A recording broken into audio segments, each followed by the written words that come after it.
So today's topic is the role of the UN in Yemen, which remains the world's worst humanitarian crisis. And our question today is on the recent UN ceasefire in light of the global COVID-19 crisis. Our organization is the International United Nations Watch, which is an independent initiative of young thinkers who are dedicated to monitoring the work of the UN and its member states to ensure that the principles of human rights are respected and that the UN and its various bodies are keeping in line with its charter. This is part of our seminar series on various topics on human rights and the responses of the UN. And last year, we held a seminar in the UK Parliament on the situation in Yemen and the role of international powers. So today we're joined by Dr. Mouna Hashem, who is an international evaluation consultant and researcher.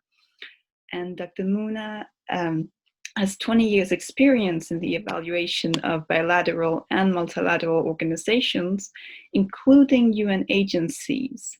And she has covered research areas that include health, gender equality, and food security. So thank you, Mouna, for joining us today. So the first question is, the UN General Secretary called for a ceasefire in Yemen in light of the global COVID-19 crisis, a call that was endorsed by the UN Security Council. The Saudi-led military coalition declared a unilateral truce, pledging to hold military activities for 2 weeks, starting from April 19th, which has since been renewed. So the first question to you, Mouna, is what chances then does the UN ceasefire call have in Yemen? And to what extent may it be successful? And as other ceasefires have failed, what makes this one different? Thank you, Maya, for having me. It's a pleasure to sit here and talk to you about the situation in Yemen. First, I just want this, it was really the second or the extension of the ceasefire that was in April 19. The first one was they declared it on April 8 and it was supposed to begin on April 9. And as you had mentioned, it was a unilateral declaration in response to the UN General Secretary's call for the halting of war during the COVID-19. When this declaration was made on April 8, the Saudi coalition continued bombing Yemen until the early hours of the morning. There were something like 25 airstrikes, and it continued. So what they said and what they did were two completely different things. And not only that, they even bombed, they were bombing different governorates in Yemen, Sada, Hodeidah, Marib al-Jouf, and even the capital, Sana'a. And they hit a hospital there, which is ironic for someone that wants to stop the war because of a pandemic or to prevent a pandemic happening. So what's interesting is that this was on the declaration of the ceasefire was April 9. On April 16, Martin Griffith, who is the UN envoy to Yemen, made a briefing at the UN Council. And during this briefing, he mentioned the Saudi coalition declaration of the ceasefire, and he expressed his gratitude to the Crown Prince Mohammed bin Salman for this declaration, when he already knew that there was no such ceasefire on the ground. So this speaks volumes. And then when the ceasefire ended, then they had the first 2 weeks, then they extended it again on April 19. So basically, what this ceasefire was a PR, public relations move to show that the Saudi coalition or the Saudi government has a humanitarian interest in the situation in Yemen. And that was so, besides the ceasefire itself, there's this ongoing blockade. And for the last several months, the Saudi have confiscated over 20 ships carrying medical supplies, food that are badly needed in the country. So, and especially in, under the objective of trying to stop the spread of the pandemic in Yemen, because at that time there weren't any cases reported. They were depriving people from having access of these basic necessities. So, so I think this was, when the Yemenis heard that they were going to have a ceasefire, no one took it seriously, because like other ceasefires, there was just no respect for this. So it was just a continuation of previous ceasefires that they never followed through on. Mm. And since you mentioned the targeting of hospitals and the airstrikes targeting specific facilities, how could you elaborate a little bit more on the background for this? I'm sure that most of us know what's going on, but would you tell us a little bit more about what I would call a pattern of targeting such facilities and targeting that kind of essential infrastructure, and perhaps how this might be linked to, although this ceasefire comes in the light of the COVID-19 pandemic, what Yemen has faced has been a case of a cholera epidemic.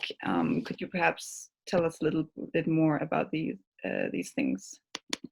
Well, during the past 5 years of the war, and ever since, since the beginning of the war, there has been systematic targeting of civilian infrastructure, and this includes schools, hospitals, power plants, water plants. So all the facilities that are needed to maintain society and according to international law are not to be targeted. And the cholera situation is interesting because one of the reasons behind that was that they targeted the water purification plants. So the country, or at least the most important, the northern part, where the targeting of the Saudi coalition has been, didn't have any access to clean water, which really was a catalyst that triggered this historic outbreak of cholera in Yemen. So, yeah. Mm. And so would you say that the targeting of hospitals then is might end up having a little bit a similar kind of effect when it comes to the COVID-19 pandemic, since I assume that if this were to become a widespread problem, fewer hospitals and so that the damage to hospital facilities might end up having to not be able to take the proper precautions.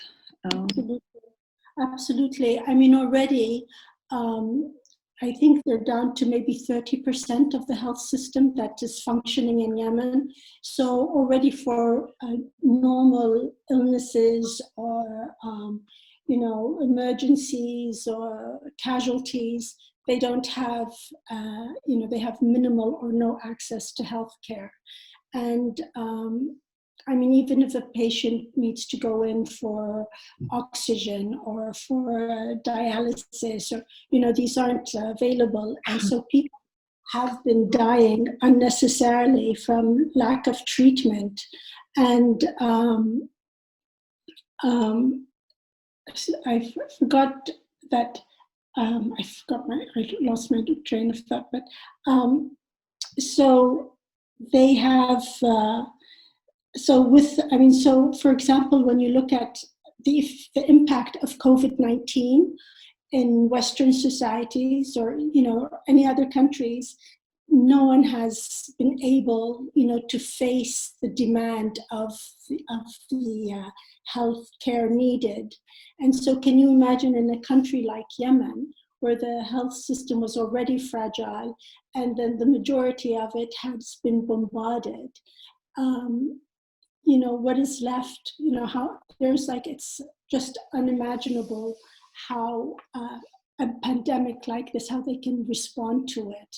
And instead of this being an international rescue of Yemen, there's just really been a very tepid response. I mean, there have been articles and, people talking about, what a catastrophe it would be when the pandemic strikes in Yemen because of the context of the country and the healthcare system, because it's practically non-existing. So it's a major issue.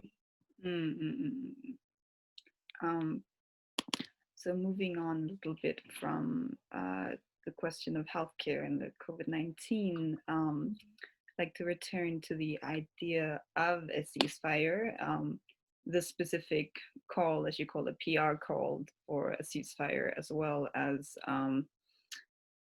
like previous attempts of ceasefires. Could you tell us a bit more about what some of the main challenges are posed by the Houthis and what main challenges are posed by the Arab coalition in the sort of question on ceasefires, both in this case and in the past? Well, I want to start off by saying that we shouldn't look at them as the Houthis, because the Houthis, this was a movement that began around 2004, if not earlier, by a member of parliament called Hussein al-Houthi. And his calls or his demand from the government, and this was during the time of President Saleh, was a very corrupt state. The calls were for more, for anti-corruption, to stop the corruption and to have more equitable distribution of social and economic development and an inclusive government rather than just the cronies of Ali Abdullah Saleh. This was a very sensitive issue to Saleh because this rang in, among society as a whole that was really fed up and impoverished. And it represented the biggest threat to Saleh more than any other political party or opposition or what have you. So out of this movement, the movement grew and evolved. First of all, there was a 6-year war between 2004 and 2010, where Ali Abdullah Saleh Hussein al-Houthi's governorate is Sada. And so there were 10 wars where he bombarded Sada. And in 2010, the Saudis, came in to assist Ali Abdullah Saleh in also bombing the Houthis. So after the Arab Spring in 2011, and actually the Houthis had joined the movement of the Arab Spring, and by then there was a lot of followers to this movement, and so it evolved to Ansarullah, different political groups, and just civilians that were pro what the Houthis calls were, and so the movement became known as Ansarullah.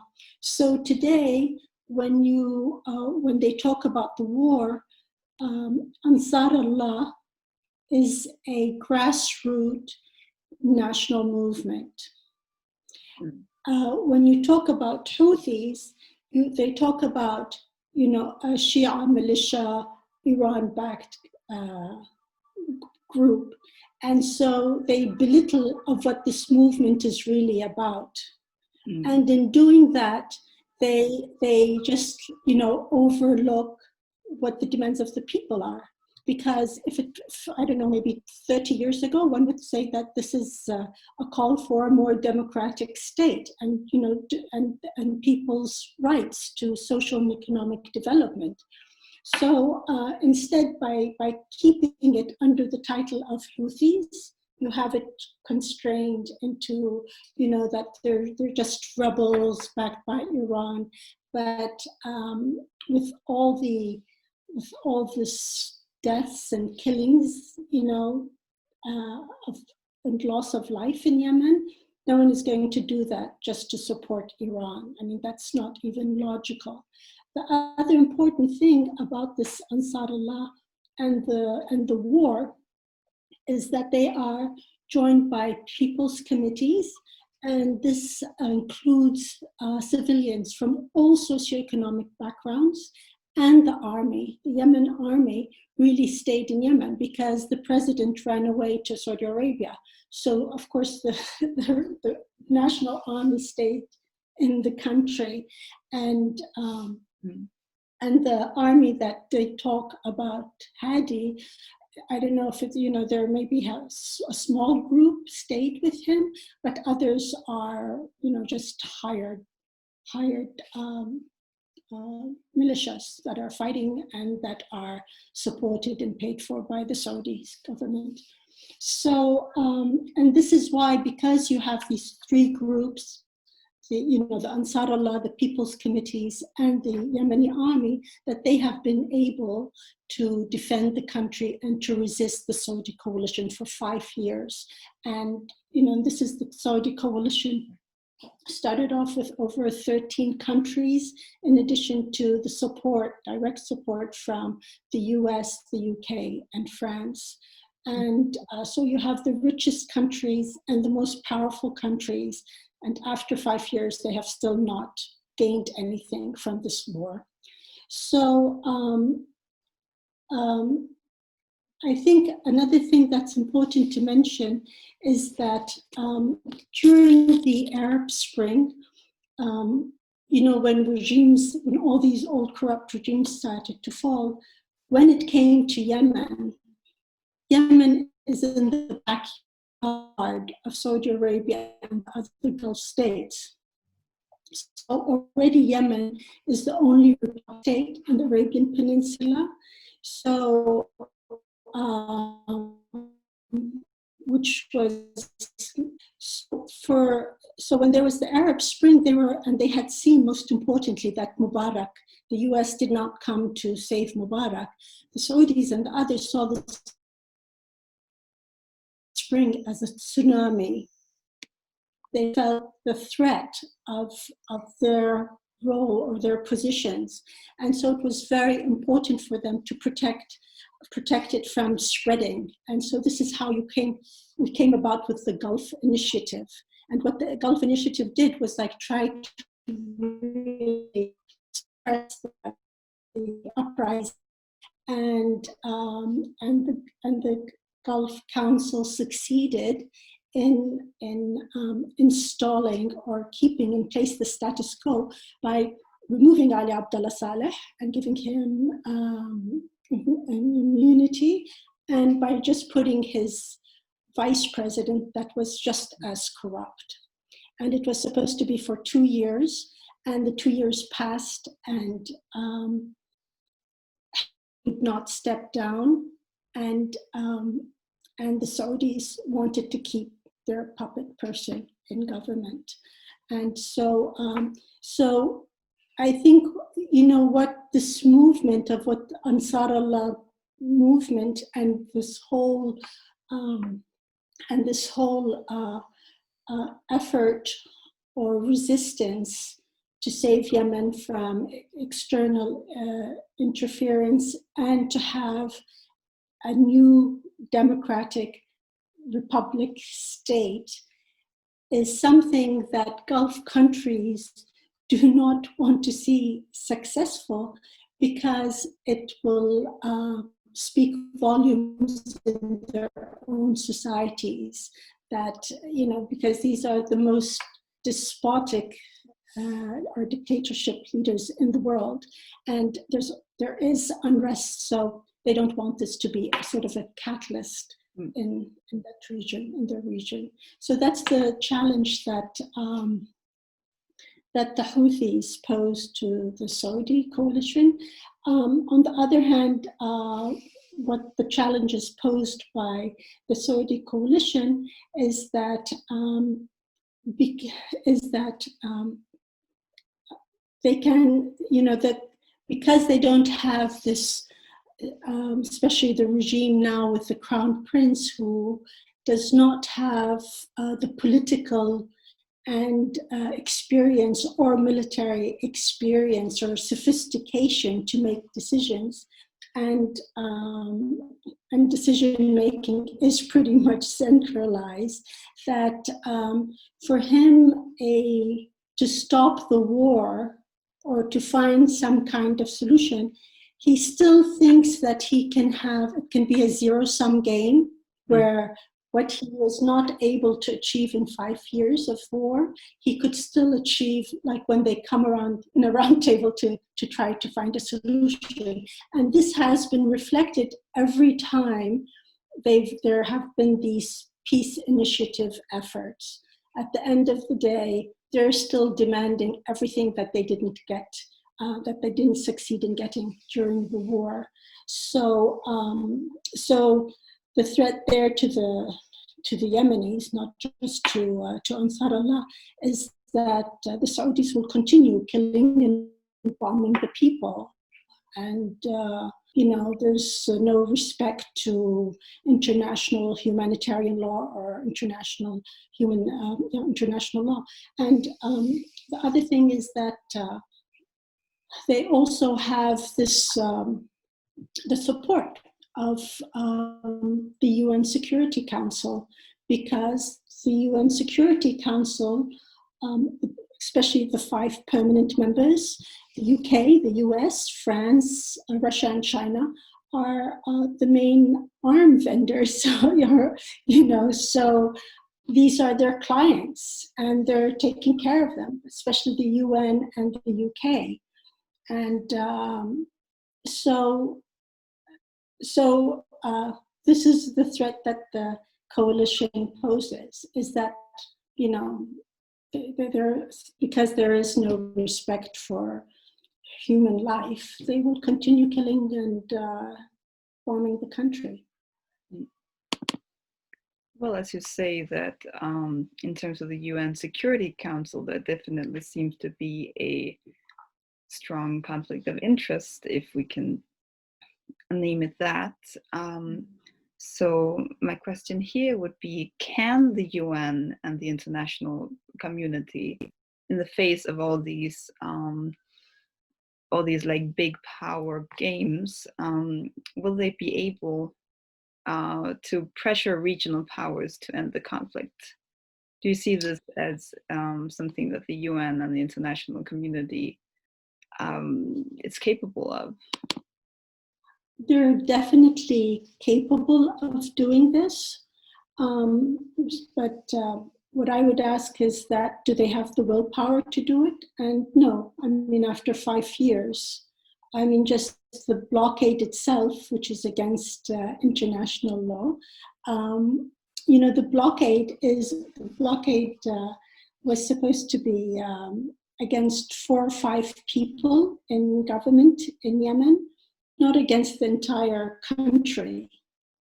So, but the UN Security Council never said anything. And if you look at all the UN Security Council resolutions, after, whether it's the bombing of the funeral gathering that killed, a couple of 100 people, or the bombing of the school bus, that was carrying children, but, just major airstrikes, in addition to markets and weddings and everything else.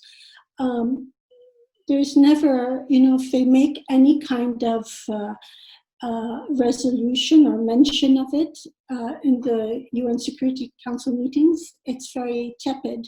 And most interestingly, reviewing these resolutions, they make no reference to the Saudi coalition. So if you're reading the history of this, you think that the Saudi coalition didn't exist. It was just between the Hadi government and Ansarullah, which is not the case at all. So, so I think that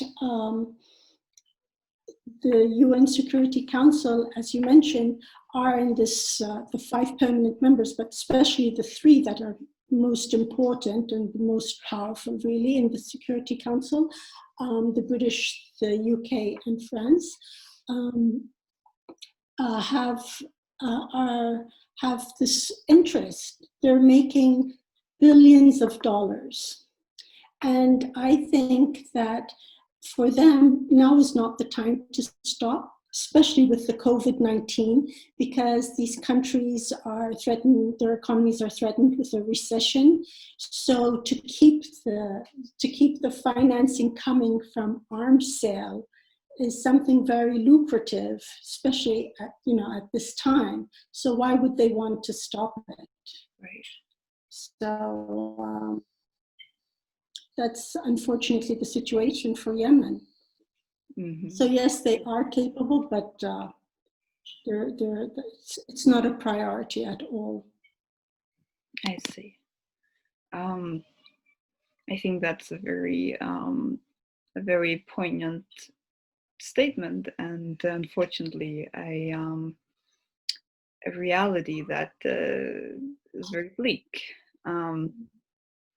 So I'd like to follow up with that and ask that, considering that the ceasefire has been, as you call like a PR stunt, something that is not more than words on a paper, essentially. What do you see the role of the UN to be in this conflict at the present moment, in terms of the COVID-19 crisis, in terms of the arms sales? Like, what is their role, and what is their responsibilities? The UN, but in this context, I have to refer also to, it has to be the, because the UN is a major body. So in terms of the war, this is the function or the mandate of the UN Security Council. And so their responsibility, if they were to take on their role according to their mandate, is to stop the war. I mean, even a ceasefire. And they can do that. I mean, but this is it, because it's represented by these governments that have this interest in the Saudi coalition. It's doing their responsibilities, so they can remove the blockade, which is critical. I mean, because Yemen has it's the worst humanitarian crisis in modern history, and in spite of that, there's this illegal blockade that they don't address, as if it's something that the Saudis can do. And there's also, in addition, there's the UN, what is it called? The UN inspection. There's a UN inspection mechanism for all ships coming into Yemen. And so what this body does is inspect all boats before coming to Yemen, all ships before coming to Yemen. And these ships carry food, fuel, and medical supplies. So for example, when you have these ships coming in, after they get these permits, after the inspection and getting these permits, they're still confiscated or blocked by the Saudis from coming into the country. When the country, when you have 25 million people that are threatened and need assistance, and almost 20 million of them that are on the brink of famine. And in spite of this horrific situation, the UN is not doing anything. The UN Security Council is not doing anything. You have the UN humanitarian agencies on the ground that are trying to provide this humanitarian assistance, but it's just a Band-Aid. And right now, the funds, they don't, they're working on a shoestring budget since, the international community has not come up, has not even provided enough funds for the UN agencies budget of $3 billion. I think they just came up with something like $1.3 billion, which is really nothing.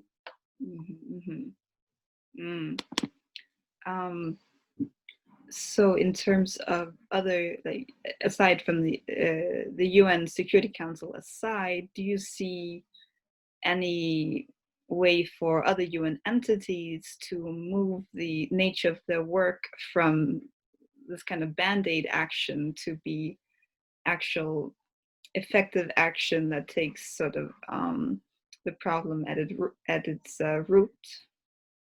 I don't think that the UN humanitarian agencies have that mandate to do so. I know there are like the Swedish government took the initiative in trying to bring the different parties together in the Stockholm meetings. But that didn't, unfortunately, that didn't go far, because also, again, the Saudis and Emiratis did not really respect the agreements, and they continued to violate the agreements that were made. So the UN agencies don't have the mandate. And second, as I just had mentioned, they're working on a shoestring budget. And the third thing is that I've noticed that even when they address the war and giving references to different factions, they're very careful, because their hands are tied, because a lot of their funding comes also from these same countries. Mm-hmm. And as in the past, they are threatened, like from the Saudis and the other Gulf states, that they will cut funds. I mean, I don't know if you remember, like Ban Ki-moon, when he had blacklisted Saudi Arabia, and Mohammed bin Salman said, we'll cut funds to UNHCR. And so Ban Ki-moon had to change his decision next day. But then he came out and said that this was the situation. So they're in a hostage situation, basically.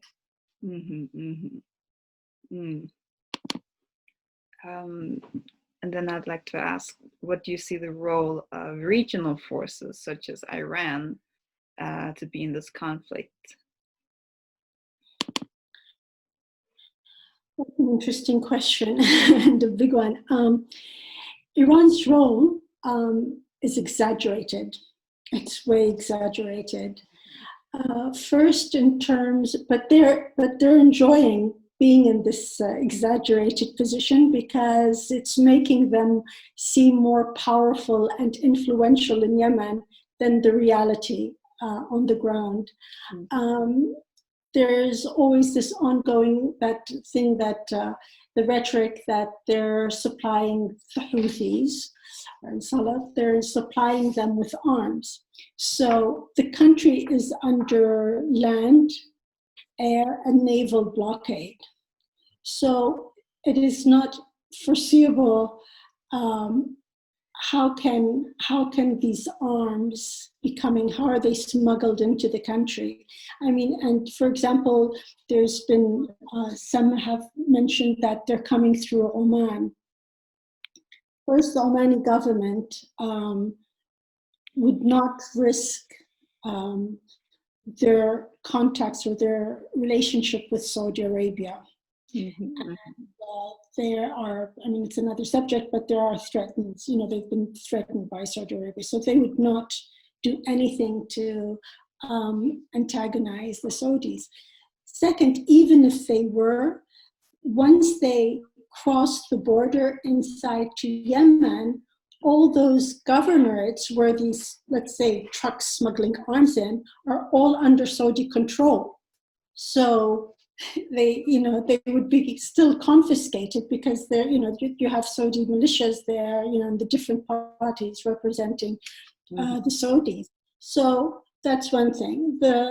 In terms of coming in by sea, they can't bring in rice and milk, and ships can't come in. So how can it be that ships are coming in carrying arms? Right. And the same to the air blockade. So it's this ludicrous accusation. The other thing about Iran is that it does, I mean, the Gulf states, especially Saudi Arabia, the UAE, Bahrain, and I think to a certain Kuwait, just to a certain extent, is that all these have a Shia minority, and especially in Saudi Arabia and in Bahrain, these are terribly oppressed Shia minorities. So they feel that, if they were to get support from Iran, they could, revolt. But I think the biggest threat is, when they talk the Shia, Sunni, between this schism is that I think that Iran represents a bigger threat to Saudi Arabia. I mean, I should back a few steps and first say that the previous monarchs of Saudi Arabia have always had the ambition to be the regional power in the, have that. But the previous monarchs have been cautious, so they wouldn't do it at any price. The present crown prince, who seems to have more control of the state, he's more reckless. So he has this ambition and objective is to become the regional power. And, so and so Iran is the next competing regime. But in addition, I mean, parallel to that is that, as Saudi Arabia would like to represent itself as the Islamic state in the region, Iran is an Islamic state, but it represents an alternative Islamic state. It represents a public Islamic state. So not that Iran is this democratic, open society, but relatively speaking, it is not this dictatorship. So we're talking in relation, in terms of the citizens of these countries, that at least Iranians every 4 years can go out and elect their president and their different representatives. So that by itself is some breathing space where they have some kind of political participation. In Saudi Arabia, they're stuck with this person for life. And so the issue is political legitimacy, you see, because the president is empowered by the constitution and the legitimate principles in place.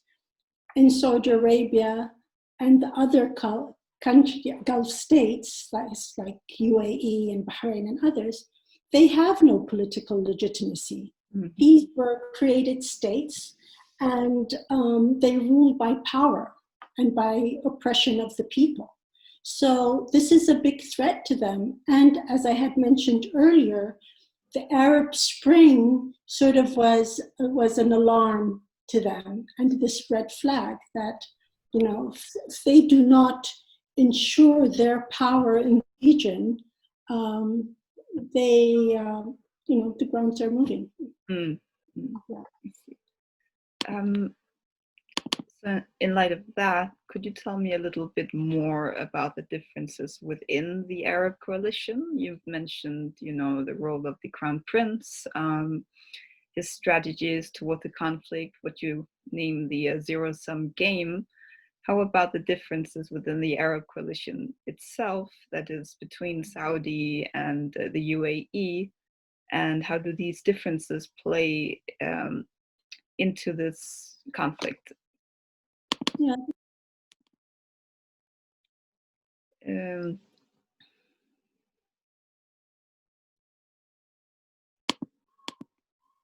I don't know.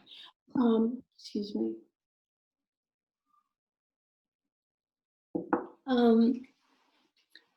I think that these differences are starting to become more apparent, especially during the last few months, or even less than that, with the developments in Aden and the declaration of the Southern Transitional Council of an independent South Yemen. So the STC is supported and funded and backed by the Emiratis. And then you have the Hadi government, or the exiled government. He never went as someone declaring legitimacy. He never went back to Yemen. He's been in exile for the last 5 years, trying to be president out of Riyadh. But his militias are there. So, and during these last few years, there's always been these little battles between the different groups. So the Riyadh conference, or the Riyadh agreement, was supposed to bring them together, but that didn't last. And to have these two parties,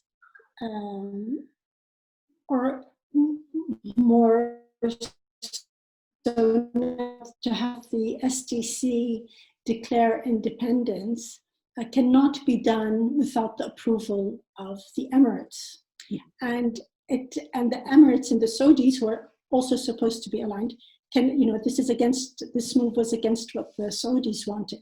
So you cannot but see that there is conflict, or there is not conflict, but there's this rift growing. Mm. And this rift also is becoming more apparent now in Socotra, which is this archipelago, and where the Emiratis, there are no Houthis or Ansarullah or anything. It's in this, actually it's a UNESCO cultural heritage, and the Emiratis have practically occupied these islands, and then the Saudis moved in also. And this is an area that, the Emiratis have been wanting for many, many years. And I don't think that the Saudis have never realized the importance of Socotra, because Socotra is in a very strategic location. Right. And there was, I can't remember the name of the general, a US general in the 1950s had said, whoever controls Socotra controls the world.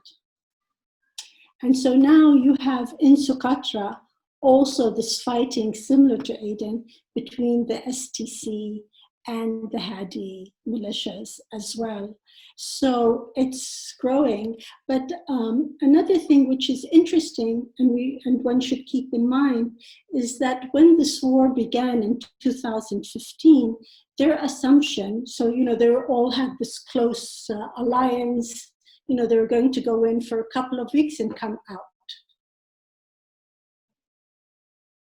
So it's been 5 years. So beyond that, there were no really strategic plans of how they're going to proceed. And I think with time, these divisions or these interests began to divide. And for a time, it's very clear that the Emiratis always wanted the coastal region of Yemen because of, Aden is one of the most important ports in the world. So strategically, they would become an economic power in the region, while Saudi Arabia would get the northern governments such as in, Hadramaut and Shabwa and Mahran. All these governments, especially Hadramaut, is one of the richest governorates, in Yemen because of its oil fields and gold and other mineral resources there. So it would make Saudis have more, these resources and also this political power. So one wanted a political power, the other one wanted an economic power. But I think with time, the Saudi interests started to converge into the Emirati interests, and so I think this is what's slowly starting to evolve or become more apparent to the others. But I think they're trying to still show in public that they are a united front. But when you see their proxies fighting each other, it makes it difficult because they just have to tell them exactly what they want them to do or not to do. So it's not that. And the STC, the representatives, are in the Emirates and in Dubai, and the other is in Riyadh. So All right. I don't know if that answers the question, but yeah. So yeah, there isn't. It's yeah. Their interests are starting to conflict. I see that. Well, thank you so much for this. I think that was it for today, but I'd like to thank you again for joining us. This was a very informative discussion, and thank you so much. Thank you, Maya. It was very interesting, and it was a pleasure. Bye. Me too. Bye.